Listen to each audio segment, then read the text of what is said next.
For anyone considering a career at sea, the National Maritime College of Ireland in Ringaskiddy, County Cork is the place to start.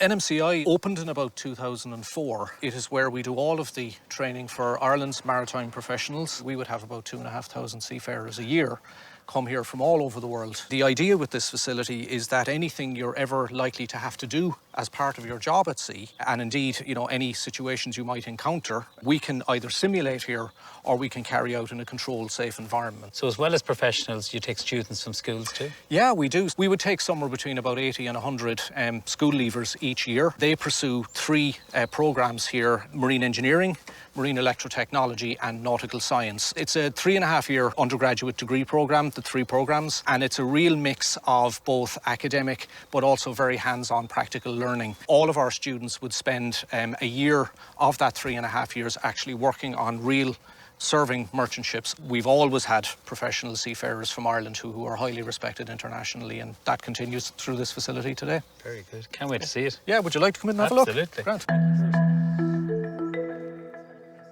Operations Manager Ray Johnston took me to the college's training pool, the only one of its kind in the country, which is used by a variety of marine-based organisations. Anyone who travels over the sea in a helicopter has to learn how to escape from one in the event of an emergency landing on water. And this is one of the exercises that is taught here. So the water starts coming up. Straight As away. it comes up to about chest height, they would take a breath. And just when it comes over their head, we'd stop. And then they would carry out the actions inside the ditcher to egress out the windows. Killian, could you raise it again, please? How long would they be under? That would be quick, obviously. An egress should take no longer than 15 seconds if it's done correctly.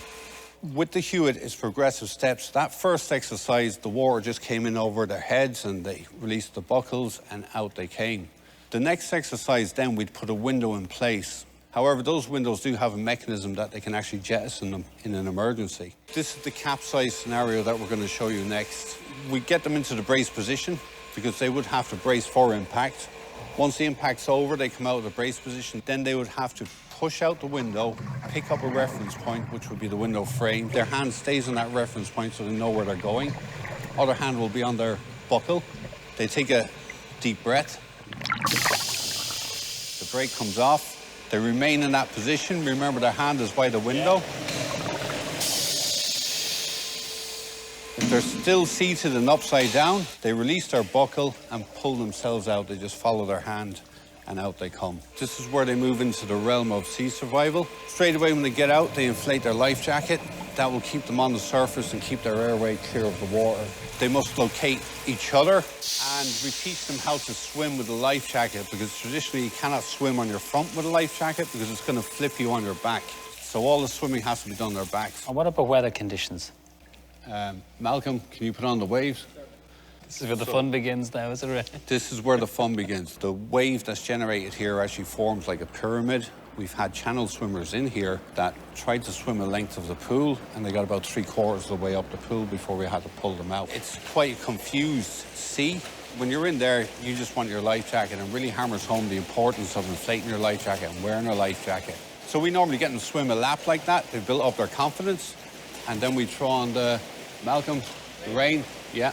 Now at this point, they've been shown how to protect their airways, whether it be with a spray hood. Wow. That's like a storm at sea, is it? Absolutely. Yeah. It progressively gets worse. Malcolm, the... Wow. And then it builds up. And you can imagine at this point, they're really feeling what it's like to be in that type of weather. That torrential rain, if you're not wearing a spray hood or you don't know how to protect your airways, you could drown on the surface. Most people, when they leave here, they know that they've got a significant chance of survival in the event. It's been great to see you, Ray. Thank you so much for your time. Absolutely brilliant. I'm just glad I didn't have to get in there now. Next time you'll come in, though. Good, well, next time. Thanks, Ray. Thanks for your time.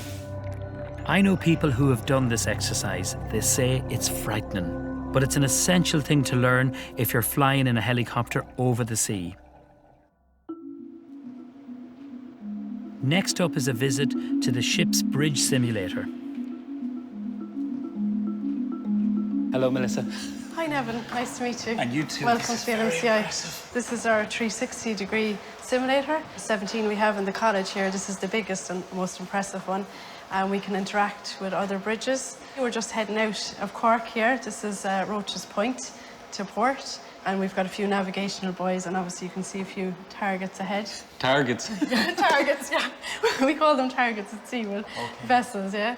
Today we're set up as a fishing vessel, but we could set it up as multiple different vessels. So we could be a cruise ship, a cargo vessel. It feels very real, so it does, but yet... Yeah, it feels very real, but we're not moving. We're not actually moving, so it's all in your head. So tell me how it works. So we're in autopilot at the moment, so the ship is steering itself. I don't have to do anything. If you come over here, we've got the controls. So this is your throttle control. This is our speed. We've got it set up then for multiple ships. So depending what type of ship you're on, you use various controls. We wouldn't be using these today. We'd only be using the throttle. Here we've got a VHF radio set to channel 16. Always on ships at channel 16, it's our distress channel. So if we need distress, we're calling in channel 16. And here we've got the wind and our rate of turn and our heading. Up here again, it'll tell us our rate of turn, our heading, what our wind speed is doing. We have lots of different people coming here to train. We have pilots, skippers, officers of the watch, cadets starting their training. So do you want to have a go? Yeah, well, right? yeah, show me. Okay.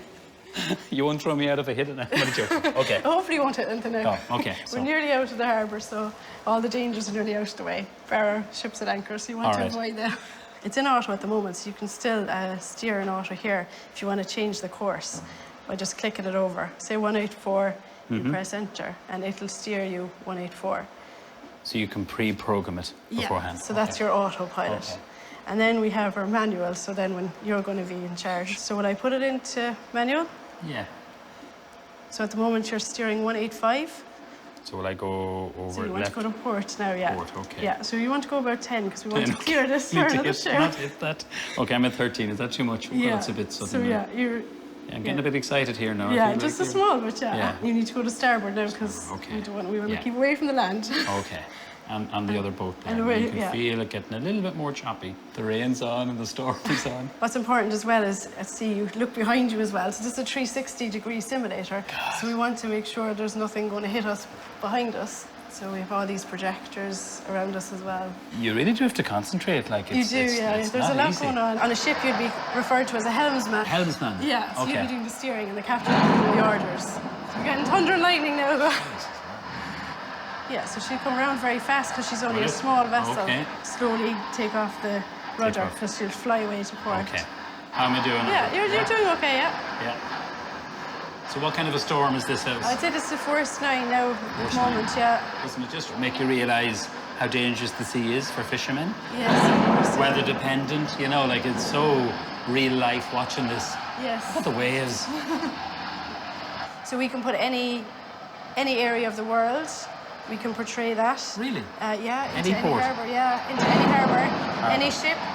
So we can use any ship as well. Will we be turned back into port now because?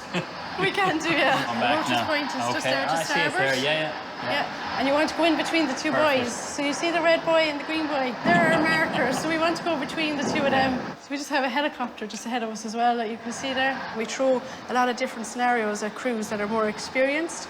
So we'll start annoying them using the radio a lot, try to distract them, call them up on the radio, so they're trying to answer the radio, trying to steer, trying to do everything coming into port.